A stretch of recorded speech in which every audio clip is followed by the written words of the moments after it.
Hey everybody, welcome back to another edition of Musicom Academy. This is going to be an alternative type of thinking sort of lesson. It's more of, let me just make you aware of something that you may not be aware of, and you take it from there and how you want to do it. This is really about building an air staff. What kind of an air staff do you want? And I'm only going to take a very small slice of this. Now, I've been saying for a long time now, I think it would be really wise for some major group, particularly with a cluster of radio stations and one's on the bottom, if it's got a decent signal FM, let some young people run the place. I mean, you just give them complete control, 27, 28-year-olds and down, and let them program it. Let them come up with different stuff. Let them do what they think is correct. More than likely, you'll probably have a pretty good radio station because the people that are building it are the same people that they're going after. So that's for a young type of audience. Now, the other side of that is an older audience, and this would encompass classic hit stations, AC stations, upper end AC stations, classic rock, country stations, probably depending on where they're, where they are in the scheme of things, and probably rock stations too. They have a decent amount of older audience with them. So let me tell you a couple stories, and hopefully they'll resonate and get you to think of this whole thing a little bit differently. When I first got in radio, I was in radio about a year, okay? And, I'm just a part-time kid, and I think at the time I was probably 18 or 19 years old, and I'm working at this radio station. And they hired someone who had been a morning person virtually my entire life up to that point, other than the last couple of years because he got out of radio. But presumably he needed money and he wanted to get back into radio, or he just missed it. So I had grown up from being a little kid, kindergarten on. I would wake up in the morning, my parents would have breakfast, my mom would be cooking, the radio would be on, and this guy, Earl Thomas, that was his name, he called himself the Earl of Thomas, and Earl Thomas and his little pal Chipper. And what he did, he must have had like a whistle or something at the time. I'm a kid, I just thought, oh, he must have had a bird with him. He was like the original Twitter guy, so to speak. And he would ask the bird questions. So he would say something to the bird, hey, is it going to be a nice day today? And the bird would chirp back, out of his whistle, or maybe one of those little things that you can hold in your mouth, and you'd hear, tweet, tweet, tweet, tweet, tweet, tweet, tweet, and that's the way the morning show went. And it was, for a kid, it was kind of entertaining. And it was pretty entertaining, up into my teens, because he was the morning guy. And so jump forward a couple of years now, and we're now working in radio. I'm a part-time guy, and they hire this person. And I'm really stoked to see him, because it's like, wow, this is the guy I've listened to, virtually my entire life. And when he comes in, I get to meet him, and it's like it's Mr. Rogers, except a shrunken down little small older version of Mr. Rogers. And it was like, wow, this is different. But what was really interesting to me then and now was that I still sort of revered the guy. He was still that star on the radio to me. He still mattered to me. He was not just anybody, he was that guy. Now, let me take this out of radio for just a second, and let me move it over to movies, okay? And you may recognize this, or you may not, but I'm going to make a point with this, because this was something that happened in 2010. So let me read off some names to you, okay? Jet Li, Wesley Snipes, Randy Couture, Arnold Schwarzenegger, Terry Crews, Dolph Lundgren, Harrison Ford. When was the last time Harrison Ford started a major motion picture where he was the main guy? Claude Van Damme, Chuck Norris, Nicolas Cage, Jackie Chan, Mike Tyson, Mr. T. Think of all those people. At one time, they were huge. They were big, big stars. They were the A-list. They commanded the whole scene. But now they're kind of at the end of the career, and they still have the name recognition, and people certainly would know them to see them, and people would be excited to see them and meet them, but they're not the same cachet. They don't have it all like they had before.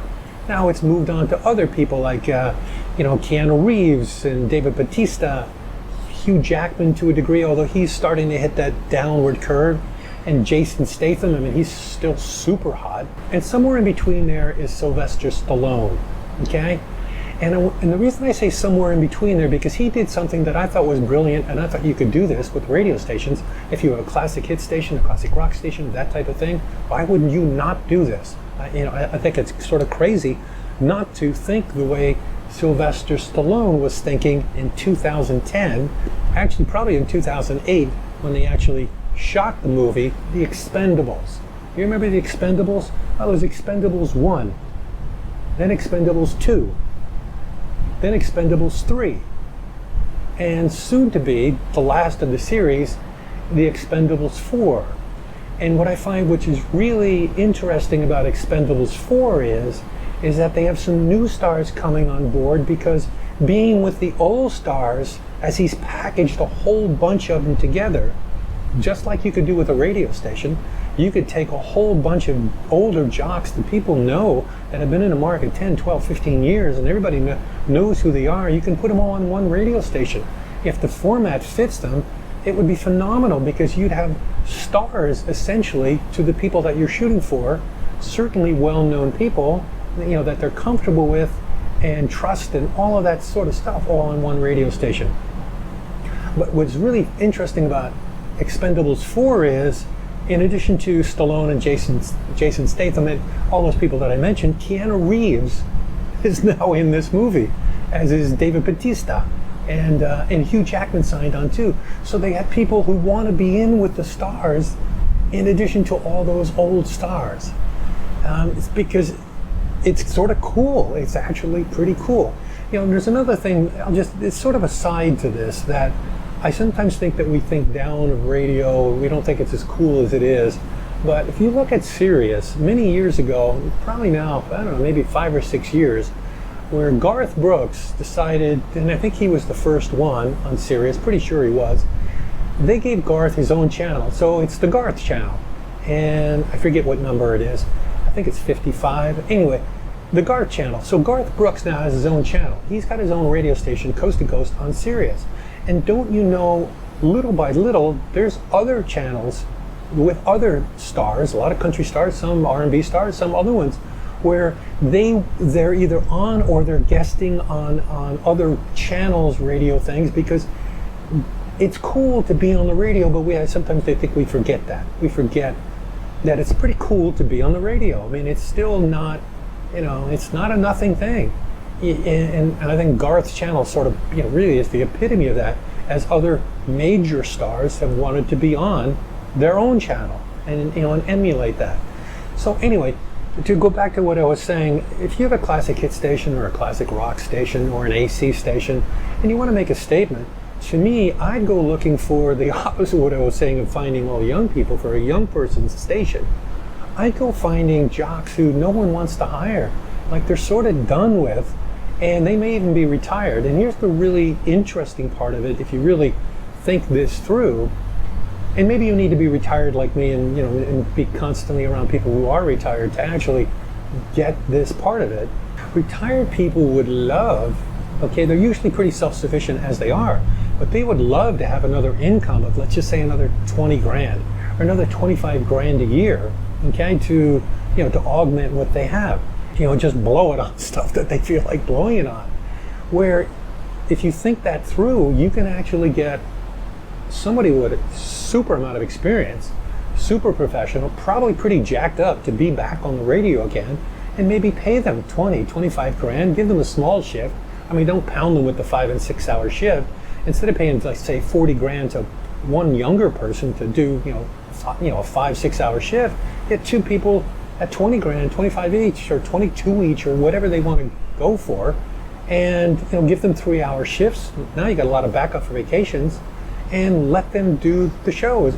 You will probably end up with an amazing radio station with a lot of great air talent, superb air talent that you would never normally, 15 years ago, in their prime, you'd never be able to afford. But now you could. Just a different way of thinking. I throw it out to you, and it's not actually my idea or anything. Sylvester Stallone pretty much blazed that path with Expendables 1, 2, 3, and soon to be 4. So I'll leave that with you to think about, and we'll see you next week with another lesson from down here in Mexico. See ya!